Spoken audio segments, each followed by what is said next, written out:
The Tale of Timmy Tiptoes.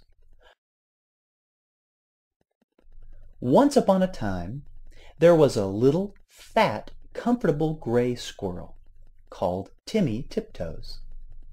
He had a nest thatched with leaves in the top of a tall tree, and he had a little squirrel wife called Goody.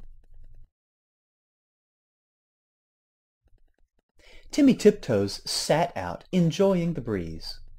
He whisked his tail and chuckled, "Little wife Goody, the nuts are ripe. We must lay up a store for winter and spring."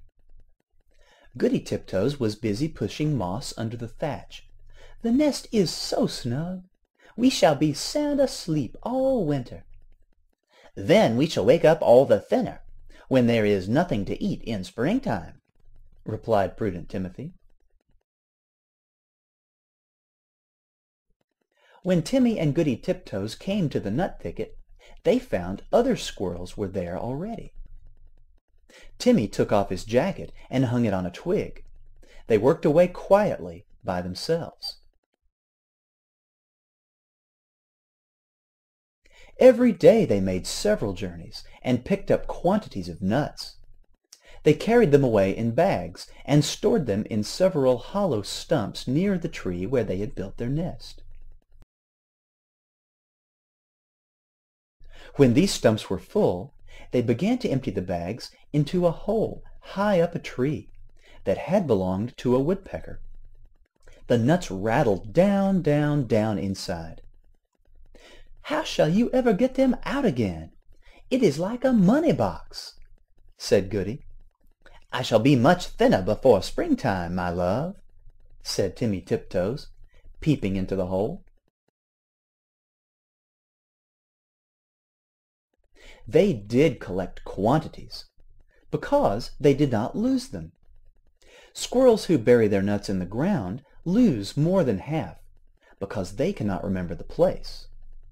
The most forgetful squirrel in the wood was called Silvertail. He began to dig, and he could not remember. And then he dug again and found some nuts that did not belong to him, and there was a fight. And other squirrels began to dig. The whole wood was in commotion.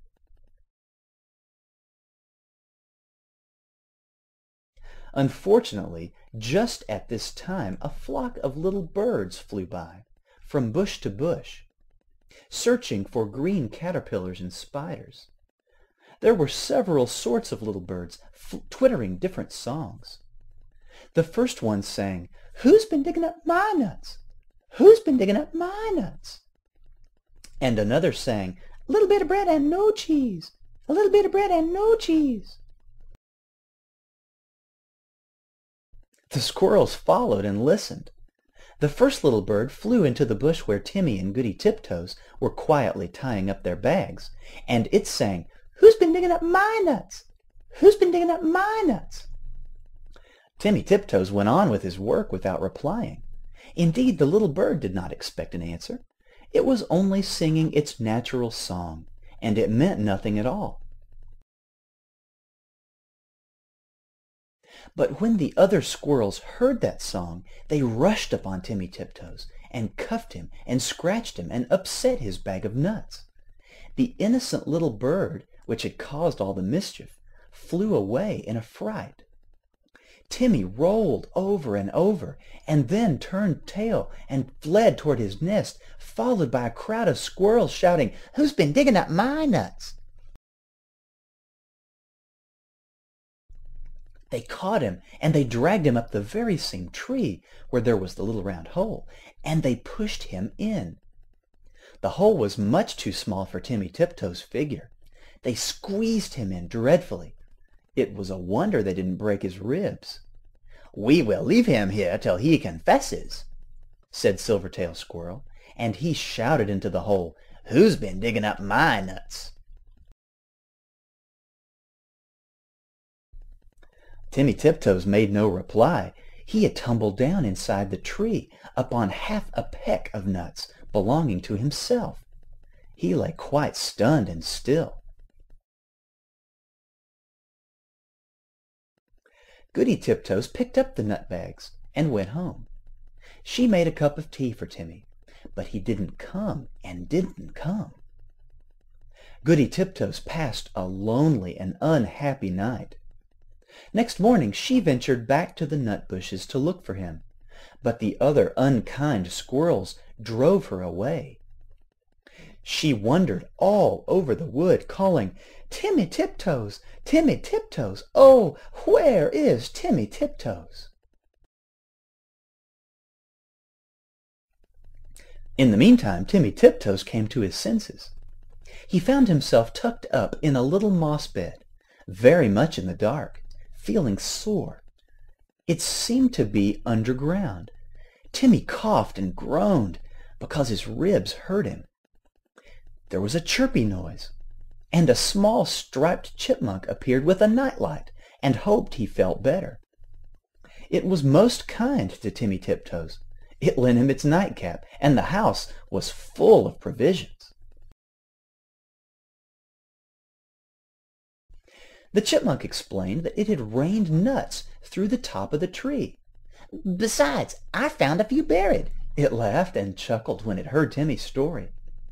While Timmy was confined to bed, it enticed him to eat quantities. "But how shall I ever get through that hole unless I thin myself? My wife will be anxious." "Just another nut or 2 nuts. Let me crack them for you," said the chipmunk. Timmy Tiptoes grew fatter and fatter.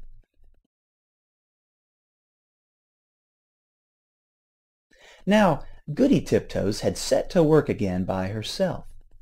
She did not put any more nuts into the woodpecker's hole, because she had always doubted how they could be got out again. She hid them under a tree root. They rattled down, down, down. Once, when Goody emptied an extra big bagful, there was a decided squeak, and the next time Goody bought another bagful, a little striped chipmunk scrambled out in a hurry. "It's getting perfectly full up downstairs. The sitting room is full, and they are rolling along the passage, and my husband, Chippy Hackee, has run away and left me. What is the explanation of these showers of nuts?" "I'm sure I beg your pardon. I did not know that anybody lived there," said Miss Goody Tiptoes. "But where is Chippy Hackee? My husband, Timmy Tiptoes, has run away too." "I know where Chippy Hackee is. A little bird told me," said Mrs. Chippy Hackee.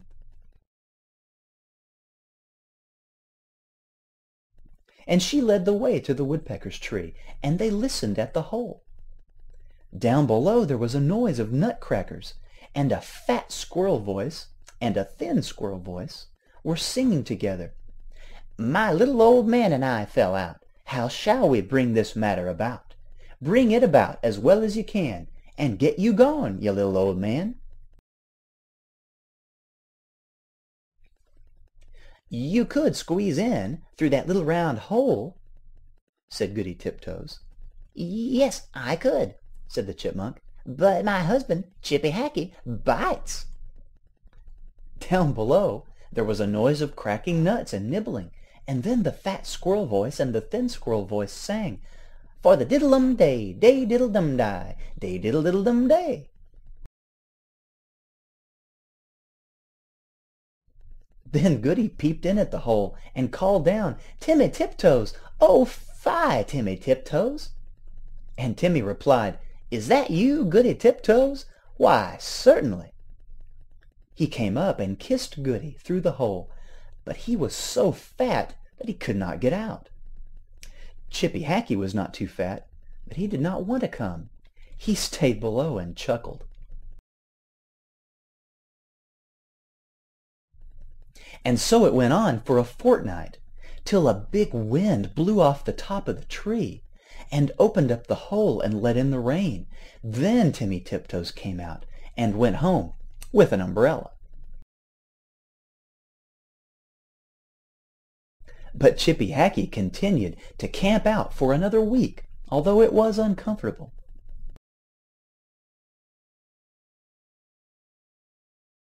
At last a large bear came walking through the wood. Perhaps he also was looking for nuts. He seemed to be sniffing around. Chippy Hackey went home in a hurry. And when Chippy Hackey got home, he found he had caught a cold in his head, and he was more uncomfortable still. And now Timmy and Goody Tiptoes keep their nut store fastened up with a little padlock. And whenever that little bird sees the chipmunks, he sings, "Who's been digging up my nuts? Who's been digging up my nuts?" But nobody ever answers. The end.